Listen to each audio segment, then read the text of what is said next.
in this video, I'll show you how to merge vendors in Zoho Books quickly and efficiently. First, navigate to the vendors section by clicking Purchases on the left sidebar. Then select Vendors from the drop-down.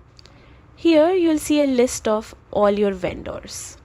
Identify the duplicate vendor record you want to merge and click on it to open its details. Make sure this is the correct record, as merging cannot be undone. Next, locate the More button at the top right corner of the vendors page and click it. From the drop-down, select Merge Vendors.